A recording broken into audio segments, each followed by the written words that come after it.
that even though Muslims to a certain extent are being demonized, are being made into the other, we believe strongly that it is only a matter of time.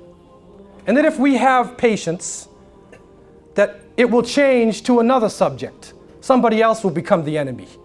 Just like the Japanese had patience, and Germans were even being demonized, and even Irish people to a certain extent. The native people are always being demonized.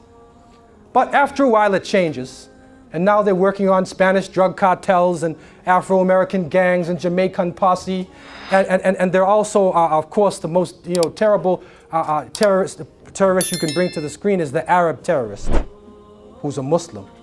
And then the heroes go to save the world. Chuck Norris, Steven Seagal, guy with the little ponytail, Arnold Schwarzenegger, the big man.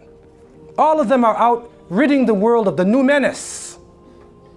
There's a problem. And the poor Muslims are sitting there, what is going wrong? In the Muslim world, they're drinking Coca-Cola and, trying to go to McDonald's, and, you're trying to get a visa to America. And Arnold Schwarzenegger is angry at them. So it's hard for people to understand what is really going on. And some people who know the changes in the world, they say, just take it easy and be calm, because soon the greatest enemy that Hollywood has ever seen, and it is coming now, will be in front of us. And all alliances will drop to face this enemy, and we see it coming in now. It is the aliens.